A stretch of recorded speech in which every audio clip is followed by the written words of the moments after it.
अनशन स्थगित क्यों कर रहे? क्या इरादा क्या था कि बसेस निकालनी थी, वो एक एजेंडा था आपका, कर्मचारियों को पगार देना था वो एजेंडा था, या आपको इस ठेकेदारों को रद्द करना था? क्या इरादा क्या था, आपका मकसद क्या था? नमस्कार, आदाब। आप देख रहे हैं साबिर शेख के साथ ऑन रिकॉर्ड मीरा भाईंदर। पिछले 21 दिनों से मीरा भाईंदर परिवहन समिति के कुल 60 कर्मचारी 6 महीने का पगार न मिलने के चलते अनशन पर बैठे हुए हैं। हमारे मीरा भाईंदर शहर की यातायात व्यवस्था पूरी तरह से बंद है, ठप पड़ी है। मनपा प्रशासन ने इस संदर्भ में किसी प्रकार के कोई ठोस कदम नहीं उठाए, सिर्फ राजनीतिक दलों के दबाव में आकर ही निर्णय लेके गए हैं, जिसका जो नतीजा हमको इस वक्त दिखाई दे रहा है कि पूरी व्यवस्था ठप है, अनशन जारी है। ऐसे में सत्ताधारी भारतीय जनता पार्टी द्वारा उन कर्मचारियों के लिए पिछले 21 दिनों से क्या किया गया है, ये अपने आप में एक प्रश्न चिन्ह तो बना हुआ ही है। साथ में मैं आप सभी को बता दूं कि पिछले दिनों एमएलए गीता जैन ने ऐलान किया था कि वो 12 तारीख से अनशन पर बैठेगी अगर ठेकेदार के खिलाफ में कार्रवाई नहीं की गई तो। इस दबाव में आकर महानगर पालिका ने ठेकेदार का जो ठेका था उसे रद्द कर दिया है। इसके बाद में फिर उन्होंने 2 दिन पहले हमने बयान दिया था कि वो 2-3 दिन का वो समय देना चाहेंगे मनपा को कि किसी तरह से उसका रास्ता निकाला जाए। ठेकेदार को जब टर्मिनेट किया गया तब सत्ताधारी जाग उठे हैं, तब उन्हें समझ आया कि हमको भी इसमें कुछ करना चाहिए। आरोप और चर्चा ये की जा रही है शहर भर में कि ठेकेदार वो सत्ताधारी पार्टियों का आदमी है, उनके करीबी है। इसके चलते अब सत्ताधारी सामने आए हैं।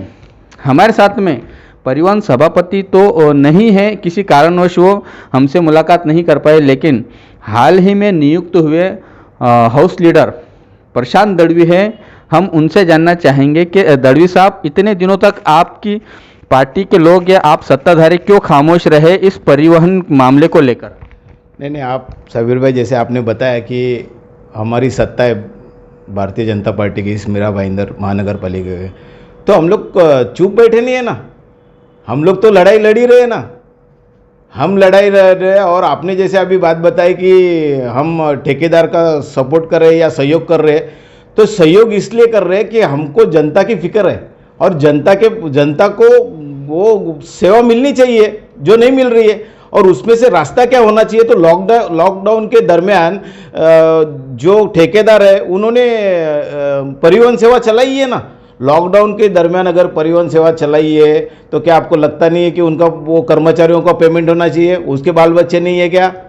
जिस माध्यम से अगर लॉकडाउन के दरमियान उन्होंने बसेस निकाली, उस वक्त उन्होंने ढानू, पालघर, वसई विरार, कल्याण डोंबिवली, यहाँ से तो सभी कर्मचारी को लाए। फिर वो आरोग्य के कर्मचारी हो, साफ सफाई के कर्मचारी हो, कोविड-19 के लिए जो ड्यूटी कर रहे हैं उनके कर्मचारी हो, तो उनको पगार दिया गया ना सबीर भाई।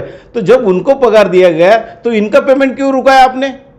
वही चल रहा है ना कि ठेकेदारों को अगर पैसा नहीं दिया जाएगा तो सामने पेमेंट कैसा करेगा, यही बात है। और हमने इसलिए परिवहन समिति के सभापति, कल हमारी जो प्रेस कॉन्फ्रेंस थी उसमें भी वही बताया गया कि ये वैज्ञानिक समिति है परिवहन समिति में ठहराव किया गया कि इस कर्मचारियों को पगार मिलना चाहिए। उसके बावजूद भी आयुक्त तो सुनने के लिए तैयार नहीं है, उनको पेमेंट नहीं दे रहे। उसके बावजूद भी हमने रास्ता निकाला ना कि चलो पेमेंट नहीं दे रहे आप, ठीक है, बसेस चलनी चाहिए, एग्री। तो उसमें से एक रास्ता ऐसा निकाला कि उनके जो कर्मचारियों को जो पेमेंट बाकी है वो पेमेंट उस ठेकेदार एक तो शासन के पास अपनी शिकायत लेकर जाए, वहाँ से कुछ करे, या तो फिर उसको कोर्ट का रास्ता, वो दोनों माध्यम से कहीं से ना कहीं से कुछ रास्ता निकालकर वो जब आएगा तब वो कर्मचारियों को पगार देगा। तब तक ये बसेस निकालने के लिए वो रेडी हो गया। लेकिन इनका इसके बाद में इन कमिश्नर ने उसके साथ में एक अटैचमेंट, एक दूसरा पुरौनी एग्रीमेंट बना दिया, सप्लीमेंट्री एग्रीमेंट। अगर तुमने बनाया है तो बसेस चलनी चाहिए थी ना। अभी बसेस नहीं चल रही है, आपको क्या खाली बताया उसने कि हमको यहाँ से पुलिस प्रोटेक्शन चाहिए। पुलिस प्रोटेक्शन जो 4 बार लेटर दे चुका, कोई लेटर का जवाब नहीं। आज देता हूँ, कल देता हूँ। आप अगर अनधिकृत बांधकाम तोड़ने जाते हो, डेमोलेशन करने, वहां पर पुलिस प्रोटेक्शन लेके जाते हो। वहां अगर फेरी वाले को उठाना है, वहां पुलिस प्रोटेक्शन लेके जाते हो। तो ये अपनी खुद की महापालिका की परिवहन सेवा है, उसके लिए अगर कोई उधर अनशन पे बैठा है, कोई अगर प्रॉब्लम क्रिएट करता है, तो उसके लिए क्या पुलिस प्रोटेक्शन की जरूरत नहीं थी? और आप दे क्यों नहीं रहे? मतलब आपके मन में क्या चल रहा है? और इतना होने के बाद में किसी एक राजनीति पार्टी का लेटर आता है कि हम अनशन पे बैठेंगे। उनका इरादा क्या था मुझे पता नहीं है। अनशन पे बैठेंगे, अरे वेरी गुड, अच्छी बात है, अनशन पे बैठो। देखो, अनशन पे बैठो, आंदोलन करो, लोगों का काम होना मांगता है, लोगों के हित के लिए परिवहन सेवा चालू होने मांगती है, ये हमारा मकसद है। दड़वी साहब, थोड़ा रुकूंगा मैं आपको। जैसा आपने बताया कि किसी राजनीतिक नेता का, किसी विधायक का या किसी संवैधानिक पद पर जो है उनका लेटर आता है और उसके दबाव में टर्मिनेट किया जाता है। आप जरा इस बारे में खुलकर बताएं, आप किसके संदर्भ में बात कर रहे हैं? जहाँ तक हमें पता है कि हमारे शहर की एमएलए गीता जैन ने ऐलान किया था प्रेस कॉन्फ्रेंस लेकर बाकायदा कि वो अनशन पर बैठेंगी 12 तारीख के बाद से। क्या आप उन्हीं की बात कर रहे हैं? साबिर भाई, मैं किसी का नाम नहीं लेना चाहूँगा। आपको भी प्रॉपर पता है कि मैं आपसे जानना चाहूंगा, आपको पता होगा ना मैं किसके बारे में बोलना चाह रहा हूँ। वो आपको भी पता है कौन अनशन पे बैठने वाला था, उनका क्या इरादा था। अगर पब्लिक के लिए बैठना था, बसेस चालू करवानी थी, या तो फिर वो कर्मचारियों का पेमेंट देना था, तो ये खाली ठेका रद्द हो गया और अनशन उनका खत्म हो गया। और उसमें लिखा है, वो जो रिटर्न लेटर, जो दूसरा लेटर जो उन्होंने अभी दिया कि हम अनशन को स्थगित कर रहे। क्यों कर रहे भाई स्थगित? क्या इरादा था तुम्हारा? अनशन स्थगित क्यों कर रहे? क्या इरादा क्या था? कि बसेस निकालनी थी, वो एक एजेंडा था आपका, कर्मचारियों को पगार देना था, वो एजेंडा था, या आपको इस ठेकेदारों को रद्द करना था? क्या इरादा क्या था? आपका मकसद क्या था? गुमराह किया जा रहा है पब्लिक को, ये सिर्फ नौटंकी थी, ये सिर्फ इनको, ये ठेकेदारों को कैंसिल करने का था। और ये ठेकेदारों को कैंसिल करके उनको पगार मिला क्या? बसेस रास्ते पे आई क्या? तो नहीं आई। 2-3 दिन के लिए स्थगित किया। इतने दिनों से, 1.5 महीने से ये सब मसला चल रहा है। वो 21 दिन हो गए वो अनशन पे बैठे हैं। कमिश्नर साहब के पास इतने दिन थे, उसमें वो कुछ कर नहीं पाए, तो अभी इन्होंने टाइमिंग दिया है दूसरे लेटर में कि 2-3 दिन तक का हमने टाइमिंग दिया है। हम भी देखते हैं ना 2-3 दिन में कमिश्नर क्या कर लेंगे। दड़वी साहब, आपकी ये जो तिलमिलाहट है, कहीं ये ठेकेदार का ठेका रद्द किया उसके लिए तो नहीं है? मेरी कोई तिलमलाट नहीं है। मेरी तिलमलाट इसलिए है कि परिवहन सेवा चालू होनी चाहिए, बस। जनता आपकी तरफ से क्या कोशिशें की गई, आप ये बताइए ना सर। इतने दिनों से 21 दिन तक का सत्ताधारी आप हो, मेयर आपके हैं, सभापति आपके हैं, आप लोग कहाँ थे जब ठेकेदार का ठेका रद्द हुआ है? उसके बाद में अब आप आकर प्रेस कॉन्फ्रेंस लेते हैं, इतने दिनों तक आप क्यों खामोश रहे? देखो, मैं फिर से एक बार बताना चाहूंगा कि ठेका रद्द हुआ तब तक के लिए कितनी मीटिंगें हुई, मेयर, डिप्टी मेयर, मैं कुछ एज ए सभागृह नेता करके उनके पास गया, कमिश्नर। उन मीटिंगों का नतीजा क्या निकला? कुछ नहीं ना। अगर इनको नहीं करना था, इन्होंने सप्लीमेंट एग्रीमेंट नहीं बनवानी थी। जब मीटिंगें हुई, परसों भी मीटिंग हुई, परिवहन समिति की, और उसमें जब निर्णय लिया गया कि ठेकेदारों को पैसा देना चाहिए, तब वो कर्मचारियों को पगार देगा, इसलिए हमने प्रेस कॉन्फ्रेंस कर ली थी ना। हमारा एक ही मकसद है ना, अरे आप ठेका दो ना किसी को भी, कोई एतराज नहीं है हमें। आपके मर्जी का कोई ठेका दे दो, आपको अगर वहां से आर्थिक कुछ लाभ होता रहेगा ना, तो आप दूसरा किसी को ठेका दो, कोई उसमें मकसद नहीं है हमारा।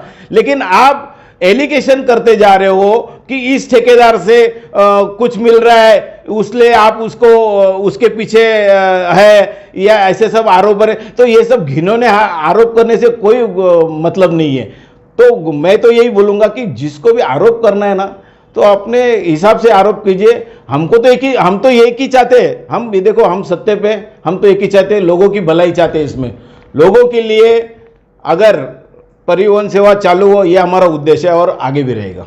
दड़वी साहब, आप सत्ता में हो, आपका उद्देश्य बहुत अच्छा है। मैं थोड़ा कंफ्यूज हो रहा हूँ, शायद हमारे शहर के दर्शक भी कंफ्यूज हो रहे होंगे कि सत्ताधारी आखिर चाहते क्या है? क्या ठेकेदार को उसका बकाया मिले या उन कर्मचारियों का उनको बकाया मिले? दोनों में से आप क्या चाहते हैं?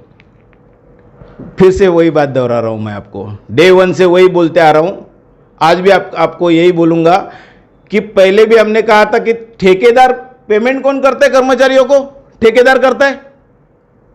जब ठेकेदार को पेमेंट महापालिका नहीं करेगी, तो ठेकेदार उनको कर्मचारियों को पगार कहां से देगा? तो पहले तो हमने यही बताया ना कि हमने तो परिवहन सेवा जो वैज्ञानिक समिति है, उसमें भी तो ठराव किया गया ना, ठराव करके भेजा गया ना कि बाबा उनके पेमेंट होना चाहिए कर्मचारियों का। लेकिन नहीं सुनवाई हो रही है ना कहीं से भी। आप सत्ता में हो, क्या प्रशासन जो में बैठे जो अधिकारी हो आपकी नहीं सुनते हैं? एक सामान्य नागरिकों को कैसे सुनते होगे? कहाँ से उनको न्याय मिलेगा इस शहर में? तो फिर आपका सत्ता में रहने का कोई मतलब भी तो नहीं बनता है। अगर आपकी ही नहीं सुनी जाती और न्याय की आप बात कर रहे कि कर्मचारियों को न्याय मिलना चाहिए, उनका पगार मिलना चाहिए, आप उतना नहीं करवा सकते हो, क्या होगा इस शहर का और कैसे ये शहर चल रहा है? देखो, ये हम सत्ते पे आए ना, और ये जो डॉक्टर विजय राठौड़ कमिश्नर जब से यहाँ पर आए हैं, अभी आपको मैं बताता हूँ कि फिलहाल में हमने एक निर्णय लिया था महासभा में, बहुमत से ठराव पास हुआ था। वीसी द्वारा हमने महासभा ली थी, मीटिंग ली थी, उसमें बहुमत से ठराव पास हुआ था कि कर में, टैक्स में छूट मिलनी चाहिए 50%। वो भी इन्होंने विखंडित के लिए भेज दिया। ये 8 दिन के पहले की बात है, एक गार्डन का एक ठराव था वृक्षाधिकरण का, वो महासभा में ठराव पास हुआ था, ये स्थायी समिति में लाया गया, उस स्थायी समिति ने उसको रिजेक्ट किया, इन्होंने फिर वो ठराव विखंडित के लिए सरकार के पास भेजा गया। मतलब क्या करना चाहिए? सरकार किसकी है? और सरकार के दबाव में आके कमिश्नर काम कर रहे हैं, तो हमारा काम कौन करेगा यहाँ पर? आप खाली यहाँ आकर बैठोगे, जो भी सत्ताधारी अगर बीजेपी वाले ठराव करते हैं, स्थायी समिति हो, परिवहन समिति हो, महासभा हो, उसका एक भी ठराव का यहाँ पर कार्यान्वित नहीं किया जाता है, इसका मतलब क्या है?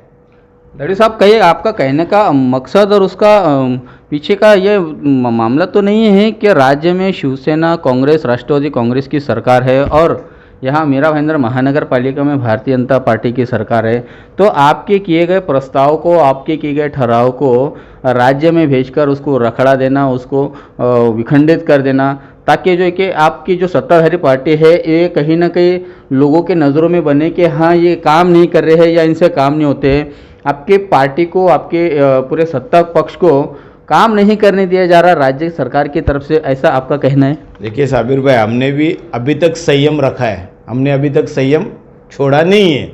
लेकिन अगर कमिश्नर या प्रशासन बार बार इन सभी मुद्दों को लेकर अगर ऐसे ही हमारे साथ बर्ताव करेंगे ना, तो हमको भी फिर लोगों के हित के लिए हमको लोगों के साथ में रास्ते पे उतरना पड़ेगा, आंदोलन करनी पड़ेगी। और ऐसी हमने कल चेतावनी दी है, अगर इस परिवहन सेवा भी अगर चालू नहीं हुई ना, तो अगले कई दिनों में हम लोग भी लोगों के साथ में रास्ते पे उतर जाएंगे।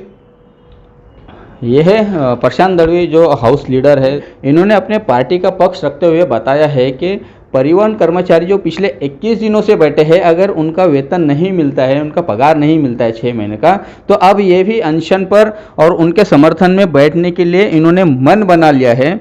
अब ये कुल मिलाकर परिवहन कर्मचारियों के वेतन का क्या मामला, क्या नतीजा निकलेगा आने वाले दिनों में, वो हमको साफ दिखाई देगा।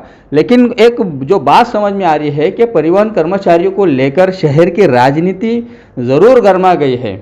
आरोप ये भी लगाया जा रहा है एमएलए गीता जैन पर कि उन्होंने जिस तरह से एक अनशन करने का ड्रामा किया था, अब उस आरोप को उसका विखंडन करने के लिए, उस आरोप का प्रतिकार करने के लिए वो ज़रूरी है कि वो ज़रूर अनशन पर बैठे। आप देख रहे हैं आरिफ कुरैशी और साबिर शेख के साथ ऑन रिकॉर्ड मीरा भाईंदर। धन्यवाद।